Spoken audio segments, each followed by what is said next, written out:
Tá aqui, ó. Esse é o livro. As 12 linhagens de Satanás. Olha só. Poucas pessoas percebem a imensa importância que tem as linhagens de sangue.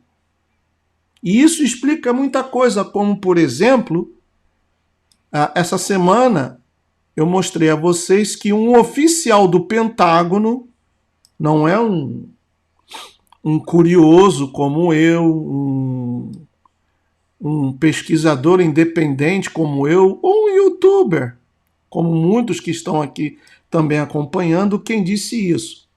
Mas um oficial do Pentágono disse que o Zezé é primo do George Soros.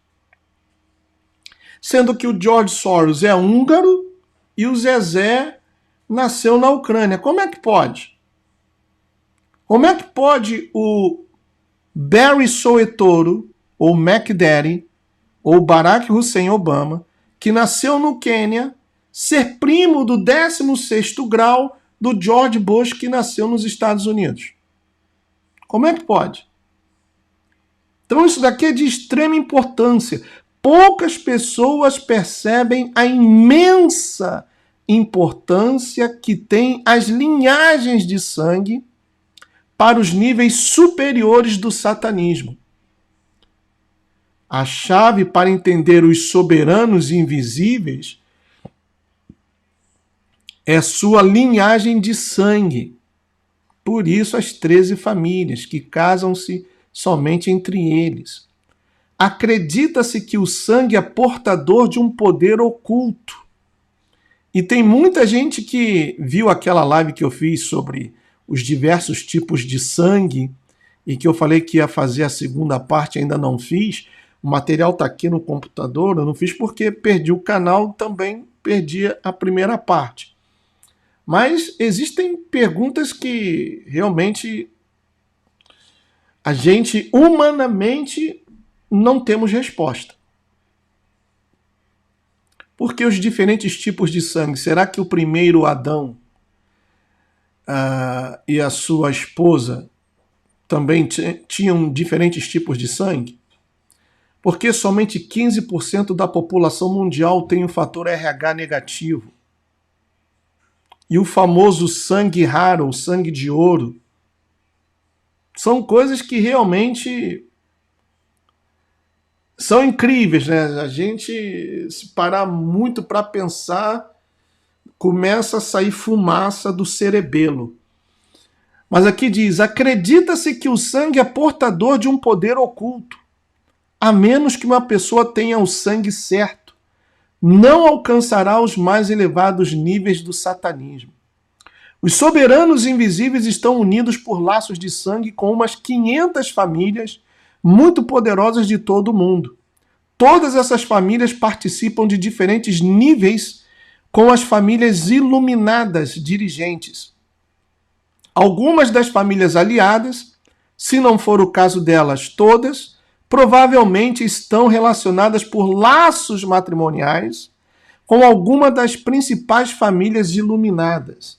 Deixa eu subir mais um pouquinho aqui. Eles analisam e unificam suas linhagens. E isso é uma coisa bem certa.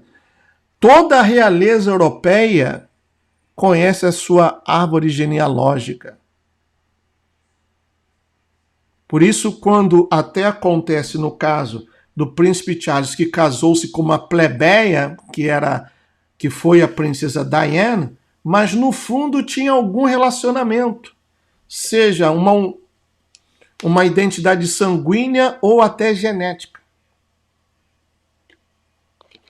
Aliás, se vocês prestarem atenção na celebração do 70º reinado da reptiliana do sangue doce, que já se foi, quando ela aperta aquele botão e começa a aparecer uma imagem do DNA e tem uma terceira linha que vem por fora, a terceira hélice, ou DNA de 3 hélices, aquilo aí é muito bem explicado no canal, eu sempre esqueço o nome dela, mas ela coloca aquela tarja, Jesus é o Senhor. Ela explica muito bem o significado do DNA de 3 hélices. Então esse pessoal não dá ponto sem nó. Não existem coincidências. Tudo é metodicamente, calculadamente pensado. Então, eles analisam e unificam suas linhagens. Procuram captar o poder oculto das linhagens poderosas ocultas que existem ao redor do mundo. Estão relacionados matrimonialmente, por exemplo, com índios americanos para participar do poder que possuem os líderes espirituais índios.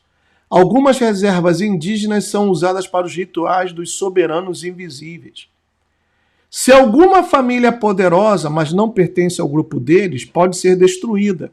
Um exemplo disto é a família dos Romanov, a família imperial russa, do czar, que foi destruída, se não me engano, pelos bolcheviques.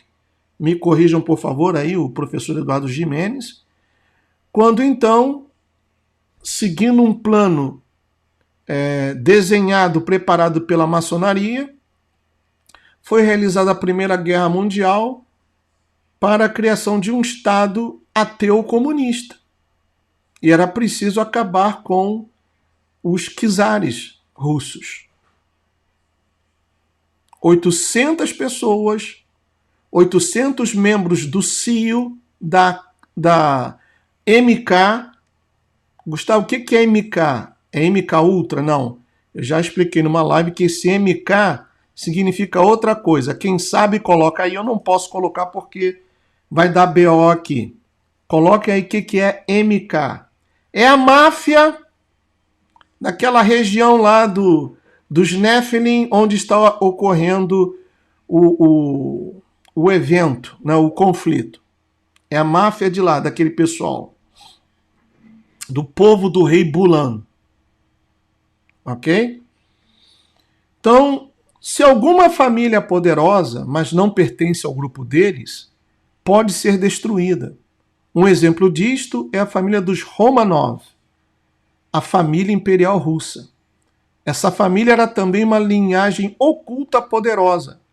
E assim, os soberanos invisíveis, antes de os matar, tomaram secretamente os filhos da família imperial para que servissem como ponto de partida para que eles pudessem canalizar sangue dos Romanov para sua linhagem. Olha o ritual aí. Isso, Eduardo José, essa máfia aí mesmo, essa máfia aí, Matheus Silva também. Essa máfia aí, que são apontadas no Evangelho em Apocalipse 2:9 e 3:9, que serão os próximos 2 versículos que eles vão decepar. Nas próximas versões bíblicas, esses 2 versículos não vão estar mais. Aqueles que se dizem, né, que se dizem e não são, e sim sinagoga de Satanás.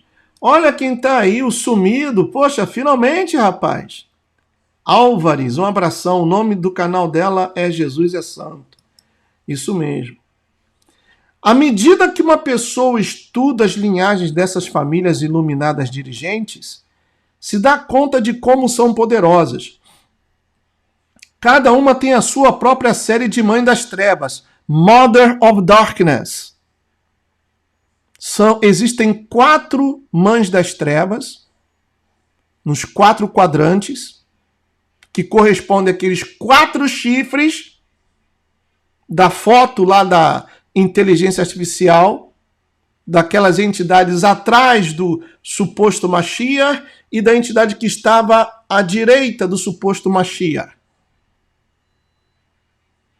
E a Mãe das Trevas responsável aqui pelo quadrante da América Latina é a Beyoncé, que eu já mostrei aqui no canal.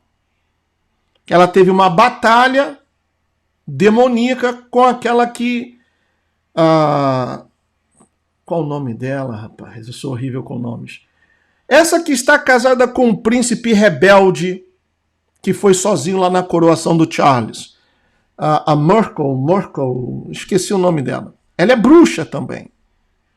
E nessa batalha, a Beyoncé a venceu. Rapaz, isso é muito demoníaco. Qual o nome dela, Ney? Meghan, isso. Meghan Markle. Isso, Mateus. Meghan Markle. Ela é bruxa. E parece que eles vão se separar. Estão passando por uma crise.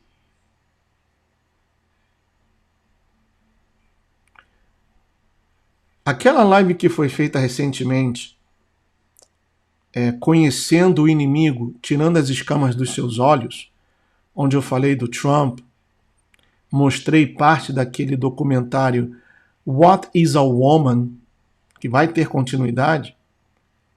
Aquilo dali, pessoal, se eu fosse colocar assim, as 10 top lives já feitas, aquela dali estaria entre as 10. E vem coadunar com tudo isso que está escrito aqui. Ó. Cada uma tem sua própria série de Mãe das Trevas, sua própria liderança satânica. Reis, rainhas, princesas e príncipes das trevas que estão estritamente dentro de sua linhagem. Eles governam secretamente uma área do mundo por sua linhagem. Esta é independente da hierarquia dos iluminados. As mágicas e poderosas linhagens dos soberanos invisíveis agrupam suas diversas linhagens em diferentes conselhos. O grande conselho druida, melhor conhecido como Conselho dos 13, que compreende 12 satanistas e um ateu, dirige um corpo governamental secreto que controla todos os antigos países comunistas, inclusive a China. E quem acompanha o canal aqui já há um certo tempo, onde já foi mostrado, por exemplo, quem criou o Partido Comunista Chinês? Respondam aí no chat, por favor. Quem criou o Partido Comunista Chinês? Responda aí no chat.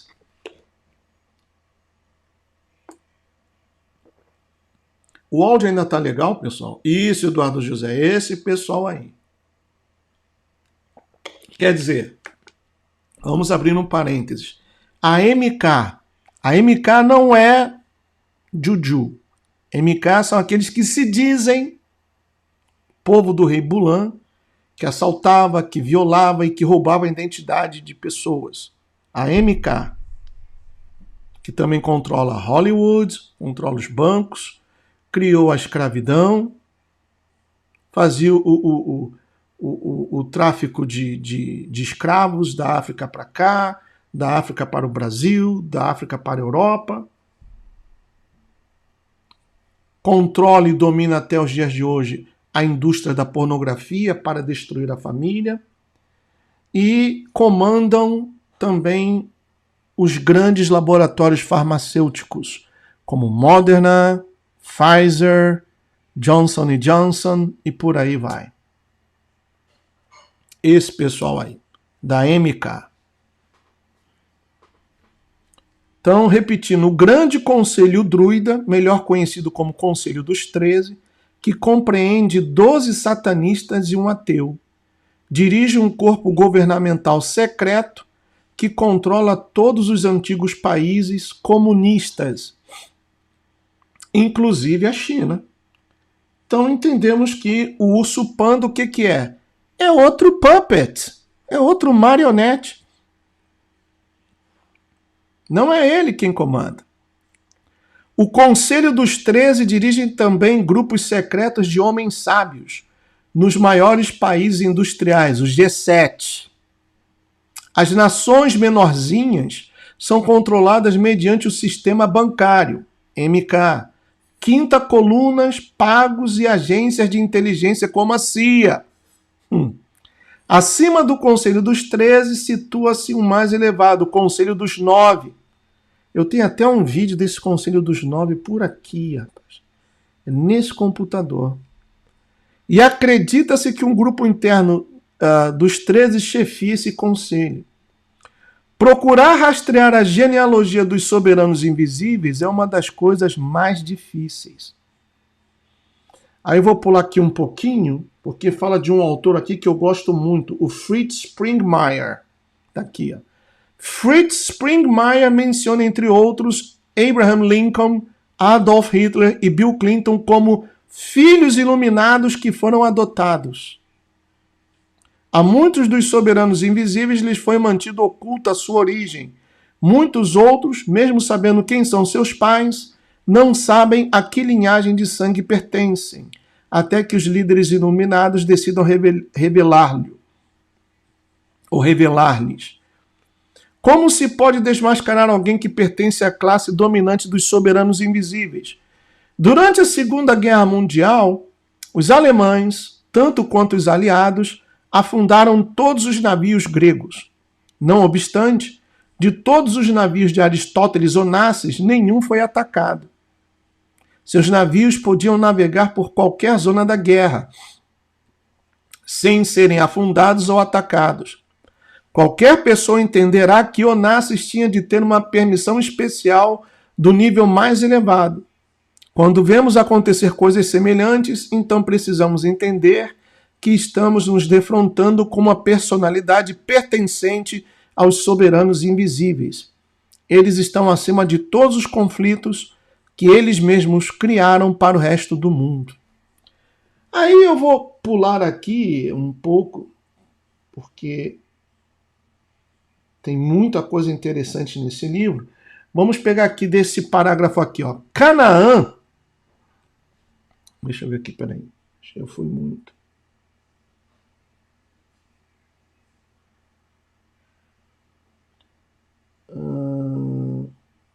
Capítulo 9 agora. Capítulo 9. Mais para cá. Pronto. A 13ª linhagem satânica. Sabe qual linhagem é essa, meus irmãos? Coloca aí. Quem é a 13ª família que, segundo o autor desse livro aí, é dessa família, dessa linhagem satânica que virá o anti-Mashiach? Quem sabe aí?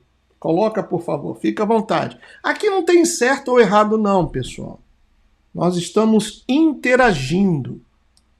Aqui não tem essa coisa de certo ou errado, não.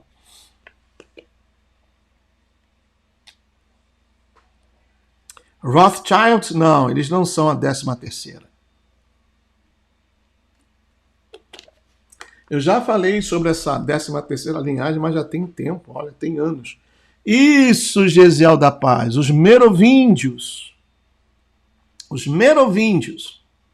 Quem são os merovíndios? Eles são descendentes da tribo de Dan e a realeza europeia também descende deles. Interessante, né? Vamos lá, então. Segundo uma informação da imprensa procedente de Roma, o presidente e fundador do Clube de Roma, Aurélio Peccei, disse que um chefe carismático seria o único, olha só, carismático. O Jared Kushner não tem nenhum carisma. Tem gente, se eu perguntar aqui, tem gente aqui no chat que até hoje não ouviu, não sabe o tom da voz do Jared Kushner.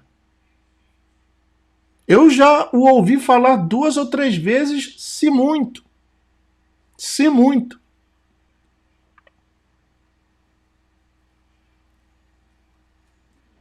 Então, repetindo, segundo uma informação da imprensa procedente de Roma, o presidente e fundador do Clube de Roma, Aurélio Peccei, disse que um chefe carismático seria o único que poderia salvar o mundo dos transtornos sociais e econômicos que ameaçam destruir a civilização. Foi a capa da Time que disse que a capa é a extinção da civilização. Acho que foi a capa da Time, né?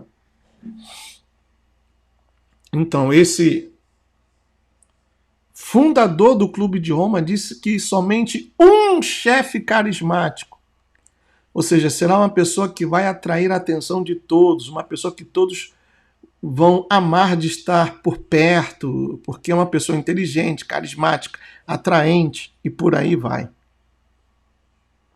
Como se disse antes sobre a fundação da religião satânica, essa é uma religião, Deixa eu subir aqui. Pronto. Essa é uma religião que tem como doutrina básica que Satanás governará o mundo algum dia. Uma suprema linhagem final, conhecida entre os soberanos invisíveis como a 13ª linhagem, foi impulsionada por Satanás para que dela nasça um rei que governará o mundo inteiro. Esse personagem já nasceu. E os soberanos invisíveis o estão preparando já faz muitos anos. Tem sido mantido separado em um pequeno povoado, zelosamente guardado próximo de Londres, na ilha, a ilha da fantasia. E logo será apresentado ao mundo. Para fazer que ele seja aceito, será apresentado como um descendente da casa de Davi, por meio de uma suposta descendência de Jesus e Maria Madalena. A luz venceu! O cara o cara lá do A Luz Venceu não diz que Jesus não morreu, os discípulos dele o retiraram do madeiro, ele foi para a região de Caxemira e lá ele viveu, casou-se e teve um filho com Maria Madalena? Olha de onde vem isso, meus amigos. É satânico isso. Essa mentira. Como também essa coisa de que a aliança da terra vai pagar não sei quantos sextilhões, quadrilhões. E tem gente caindo nisso. Tem pastores envolvidos nisso. Tem crentes que acreditam nessa mentira satânica de Nessara e Gessara. Olha de onde vem isso.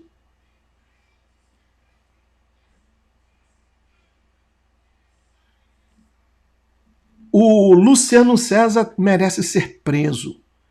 Ele, o pastor Osório e outros tantos que estão enganando a mais de 60 mil pessoas. Com as mad bads, que todo mundo vai ser curado e etc. Repetindo, esse personagem da 13ª linhagem já nasceu. E os soberanos invisíveis o estão preparando já faz muitos anos. Tem sido mantido separado em um pequeno povoado, zelosamente guardado próximo de Londres, e logo será apresentado ao mundo. Para fazer que ele seja aceito, será apresentado como um descendente da casa de Davi, por meio de uma suposta descendência de Jesus e Maria Madalena. Argumentarão que Jesus não morreu na cruz, que se casou, que teve filhos e que sua descendência ainda existe. Olha aí, desmascarando Luciano César. Você é um bandido, rapaz. Você, Romilson, pastor Osório, cão guloso.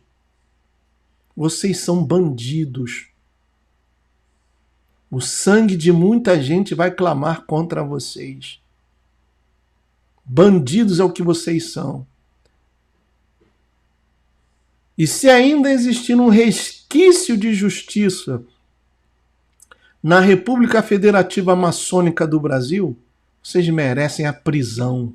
É isso que vocês merecem. Depois de prolongadas investigações sobre os satanistas de alto nível, descobri que a linhagem que estava na mente dos soberanos invisíveis não era a linhagem de Jesus Cristo, mas uma muito especial e suprema 13ª linhagem, que foi concebida com o mesmíssimo sêmen fornecido por Satanás.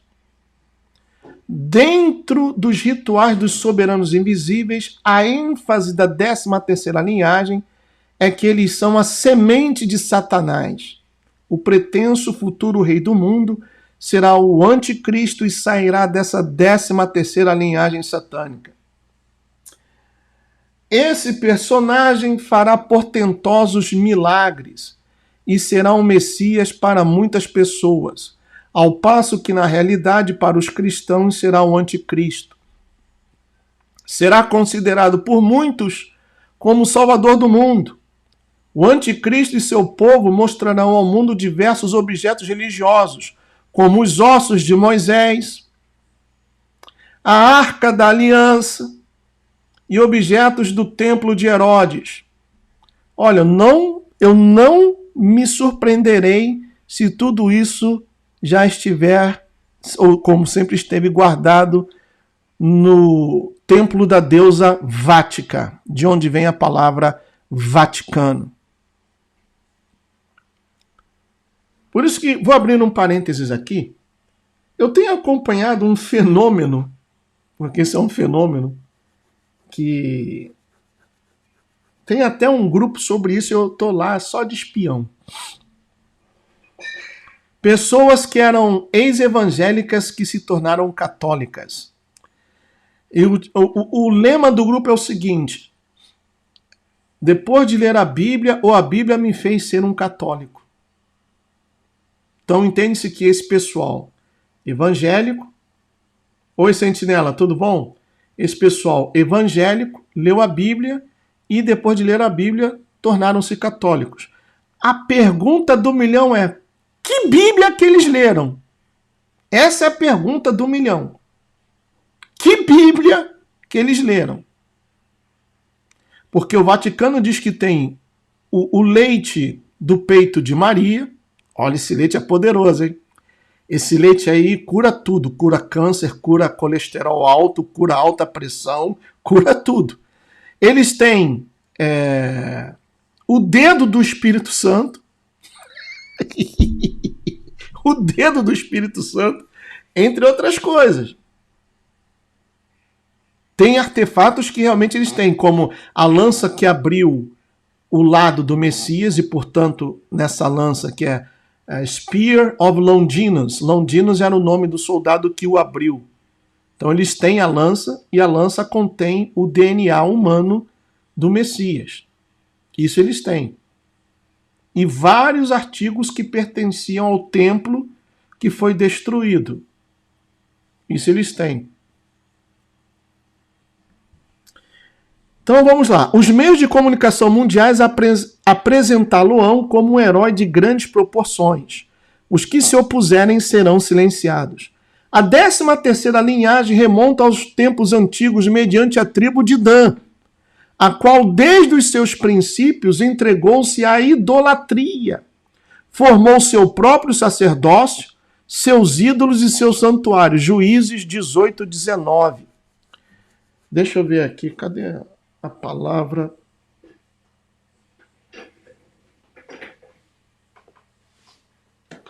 Aqui. Vamos ver aqui, Juízes 18, 19.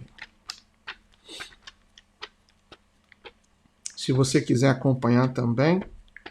O áudio ainda está bom, pessoal? Me deixem saber, por favor, se o áudio ainda está bom. A imagem eu sei que está porque eu estou monitorando.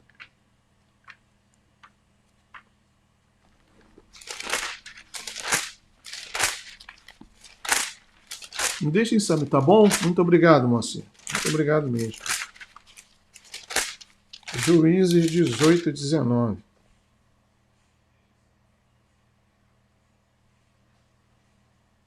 Ah, tá aqui, ó. Não vou ler todo o contexto, somente o versículo mostrado aí. Eles lhe disseram: cala-te e põe a mão na boca e vem conosco e sê-nos por pai e sacerdote. Ser-te-á melhor seres sacerdote da casa de um só homem do que seres sacerdote de uma tribo e de uma família em Israel? Está aqui no versículo 16, diz: os 600 homens que eram dos filhos de Dan, armados de suas armas de guerra, ficaram à entrada da porta. Porém, subindo os 5 homens que foram espiar a terra, entraram e apanharam a imagem de escultura, a estola sacerdotal, os ídolos do lar e a imagem de fundição, ficando o sacerdote em pé à entrada da porta, com os 600 homens que estavam armados com as armas de guerra. Então a tribo de Dan, a principal característica, inclusive até o símbolo da tribo de Dan, é uma serpente. Eu já mostrei isso também. E o próprio Yaakov, ou seja, Jacó, quando ele chamou os seus filhos para abençoá-los, ele disse: Dan será como a serpente à espreita à beira do caminho. pronta para dar o bote. E naquele estudo que foi feito no primeiro canal 4SA Flórida, eu acho que ainda tem esse estudo, porque normalmente eu não apago, não jogo fora, liga que o Barack Hussein Obama é descendente da tribo de Dan. Então a 13ª linhagem remonta aos tempos antigos mediante a tribo de Dan, a qual, desde os seus princípios, entregou-se à idolatria, formou seu próprio sacerdócio, seus ídolos e seu santuário, aí Juízes 18 e 19. Essa tribo, segundo os profetas, devia ser a ovelha negra do povo de Israel, que iria corromper as outras tribos. Empregou-se, em sentido simbólico, como protótipo da semente de Judas Iscariotes. Deixa eu subir aqui. Também a maioria dos biblistas, entre eles Irineu, Hipólito e o rabinismo, acreditam que de Dan é que tem de nascer o anticristo. Na realidade, também a Bíblia prediz que em nossos dias o mundo chegará a ficar submetido a um chefe carismático. O anticristo será um israelita da tribo de Dan. Isso é o autor do livro afirmando. Não é o Gustavo. Eu estou lendo um livro para vocês, livro esse que já foi passado em outras lives. E é ele quem está afirmando, para que depois não venham colocar palavras na minha boca, que o anticristo será um israelita da tribo de Dan. A realeza da tribo de Dan chegou a ser, através da história, uma das mais poderosas linhagens satânicas da terra. Arrebanhou uma grande quantidade de poder e de riqueza no planeta, e nada lhe falta para que dê à luz o anticristo, que aparecerá com todas as suas credenciais regulamentares. Para o leitor incauto, será importante uma breve análise da história do povo de Israel e da tribo de Dan. Aí faz um retrospecto, né? Está aqui. Gênesis 22, do 15 ao 18. Esta promessa é repetida e confirmada a Isaac e depois a Jacó, por Deus chamado de Israel. A Israel se promete, além disso, que não só sairiam dele várias nações, mas que também reis sairiam de seu sangue. Gênesis 35, do versículo 11 ao 12. Israel teve 12 filhos, cujos descendentes se agruparam nas conhecidas 12 tribos de Israel. Primogênito, Rúben, Simeão, Levi, Judá, de onde vem Levi dos sacerdotes, e Judá é de onde vem o serviço, né? Do templo. Zabulon, Issacar, Dan, que foi o filho de Jacó com uma das servas, se não me engano, de Raquel.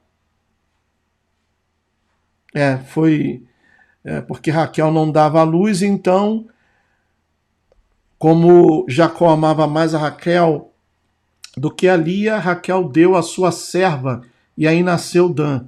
Gad, José, Aser, Neftali e Benjamim.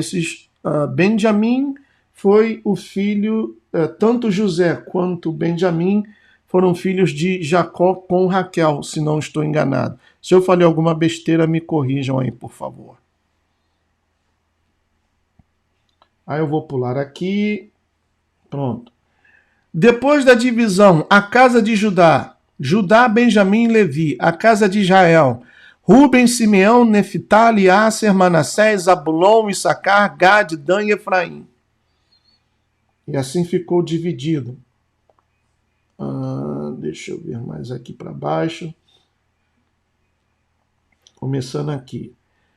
É interessante saber que, de acordo com muitos historiadores, o nome judeu se aplica pela primeira vez a estes grupos procedentes da Babilônia. Yosef ben Matitiahu, ou seja, Flávio Josefo, famoso historiador judeu do século I, falando dos judeus, disse: assim se chamou nosso povo depois que regressou da Babilônia. Da mesma maneira, nos afirma Aban Eban, intelectual e político judeu, em seu livro My People, The Story of the Jews, O Meu Povo, a História dos Judeus, Nova York, 1968. O judaísmo, como sistema de ideias e modo de vida, nasceu na diáspora da Babilônia. Quanto às 10 tribos perdidas de Israel, a história controlada pelos soberanos invisíveis ensina-nos que as 10 tribos desapareceram com o tempo. Na Bíblia, Deus nos faz entender que as 10 tribos perdidas de Israel jamais iriam desaparecer. Estariam, todavia, presentes no fim dos dias. Jeremias 30, versículo 23 ao 24 e capítulo 31, versículo 1. A Bíblia, sem dúvida nenhuma, afirma que Deus fará um novo pacto com Judá como com Israel. Não temos ainda diante de nós este acontecimento. Deve acontecer no fim dos tempos. A Bíblia descreve muito detalhadamente a história das 10 tribos de Israel. Aí vem falando dos sonhos de Jacó, etc. Vamos aqui. Quanto aos descendentes da tribo de Dan, também estes se transferiram para o ocidente e deixaram marcas de sua simbologia. A marca da águia, por toda a Europa. Descendentes dessa tribo estão relacionados com Cíntia, Troia, com os gregos, com os romanos, com o Império Austro-Húngaro. Captei vossa mensagem. Também os sicambros, uma série de tribos coletivamente conhecida como francos, são descendentes da tribo de Dan. No princípio do século V, ou do V século, a invasão dos hunos provocou uma migração em grande escala de quase todas as tribos europeias. Os sicambros cruzaram o rio Reno e se transferiram em massa para as Gálias, estabelecendo-se no que hoje é a Bélgica e o norte da França, nas proximidades das Ardennes. É assombroso saber que nessa época os sicambros ainda se utilizavam de muitos costumes. Tá vendo, Pablo Marçal? É costumes, não costumes. De muitos costumes, rituais e tradições de origem assíria. Entre outros, ainda adoravam a deusa assíria Ártemis, na forma de sua equivalente Arduína, deusa padroeira das Ardennes. A dinastia que sucedeu os sicambros foi chamada desde então de dinastia Merovíndia. A casa Merovíndia começou no V século, ano 448, quando Meroveu chegou a ser rei dos francos. Segundo os principais cronistas daqueles tempos, e segundo a tradição subsequente, dizia-se que Meroveu tinha dotado com um impressionante conjunto de poderes sobre-humanos, pelo fato de que sua mãe havia sido educada por uma besta não identificada. Sobre essa besta se diz que continua vivendo de geração em geração. Quisera recordar neste ponto que a 13ª linhagem coloca ênfase em que eles são a semente de Satanás. Meroveu e sua descendência foram todos adeptos do ocultismo, bruxos e iniciados nas ciências arcanas. Esse pessoal da Luz Venceu e também não fala dos arcanos? Me corrijam aí, por favor. O Luciano César também não é doido por um arcano? Ele não gosta de sentir um arcano? Ou ser tocado por um arcano? Me corrijam aí, por favor. Ele deve gostar de um Hey, Miss Mike. Então, Meroveu e sua descendência foram todos adeptos do ocultismo, bruxos e iniciados nas ciências arcanas.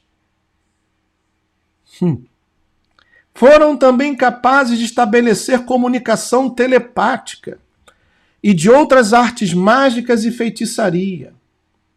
O túmulo do filho de Meroveu, o rei Hilderico I, continha objetos de magia, de feitiçaria, de adivinhação e glorificação de Satanás.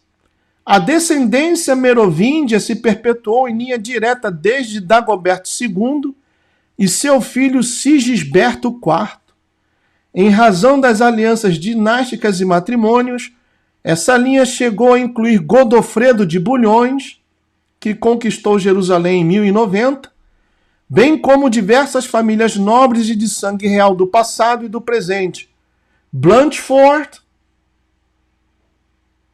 Gisors, Saint Clair, ou Sinclair na Inglaterra, Montesquieu, Montpessat, Louis Signan, a família Plantard, os Habsburg-Lorena. Habsburg foi a família que originou a esposa, foi de Dom Pedro, tanto que a bandeira do Brasil, o amarelo, não é por causa do ouro das nossas terras, não, era uma homenagem feita à família maçônica de Habsburg. Rapaz, quanta coisa, hein? Quanta coisa, hein? A bandeira do Império tinha um amarelo em homenagem à família maçônica de Habsburg. Então, repetindo, olha só. As famílias Blanchefort, se não me engano, rapaz, eu estou puxando aqui pela memória.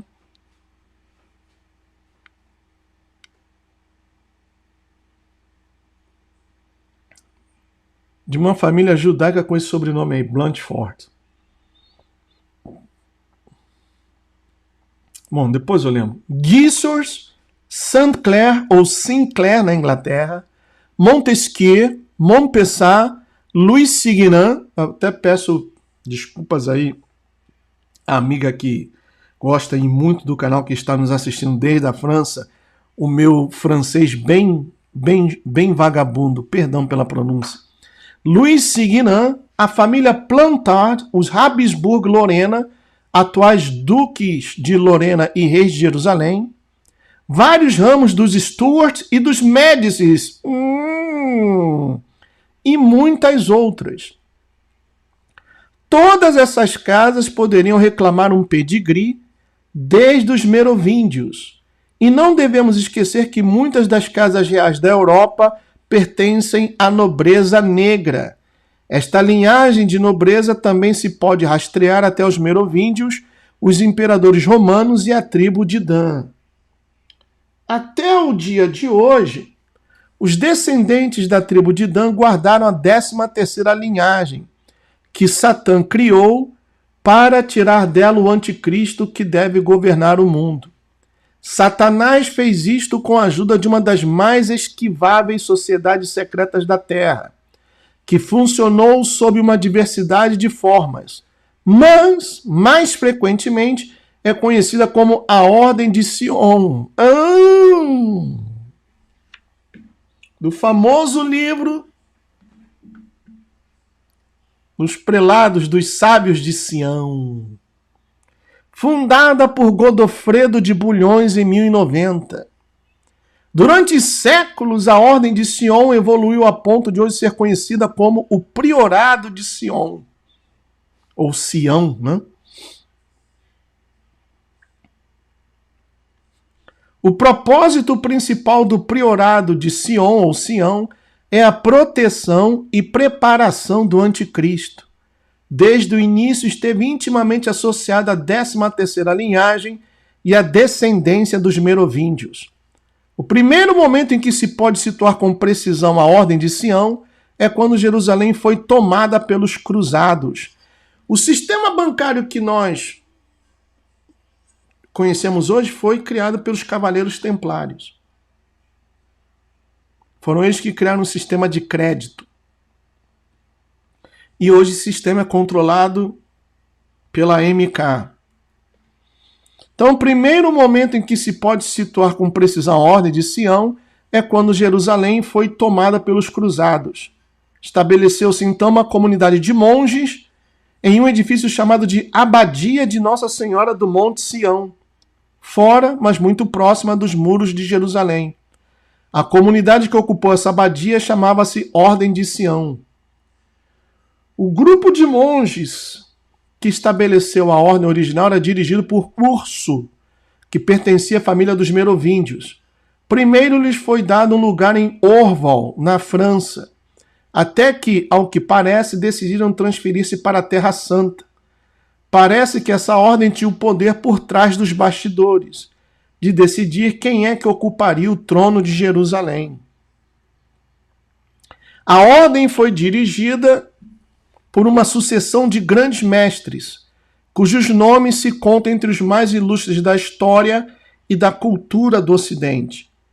Membros seus não só pertencem aos dirigentes dos Iluminados, mas também a uma interconexão de rede de famílias da nobreza europeia de escalão elevado, inclusive da realeza.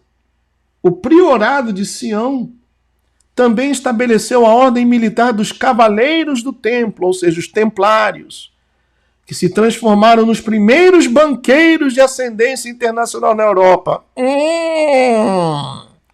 E estão também intimamente relacionados com a criação e a direção dos Rosa-Cruzes e dos maçons.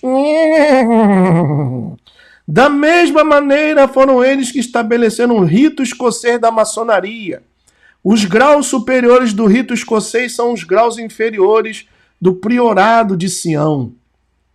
Desde o princípio, o priorado de Sião praticou a magia hermética, um tipo de magia negra que teve sua origem no Antigo Egito e que está contida no Livro dos Mortos. Todos os membros do priorado de Sião estão associados ao ocultismo e ao esoterismo. Olha aí, Luciano César. Rapaz, Luciano, se hoje fosse o último dia da sua vida, rapaz, a quem estaria encomendada a sua alma? Porque todos nós estamos sendo pesados, Luciano.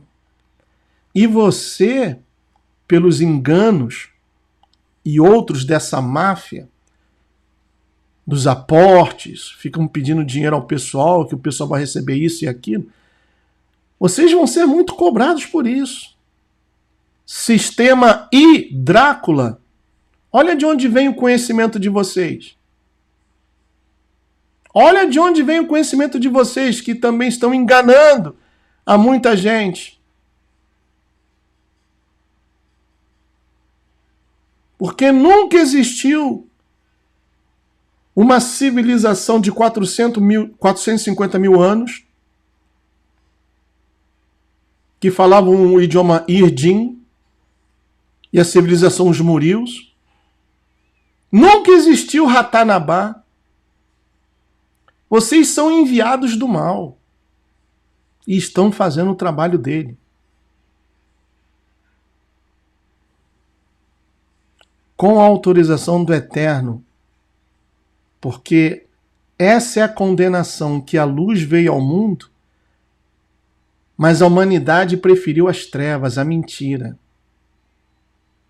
E vocês estão fazendo parte dessas trevas.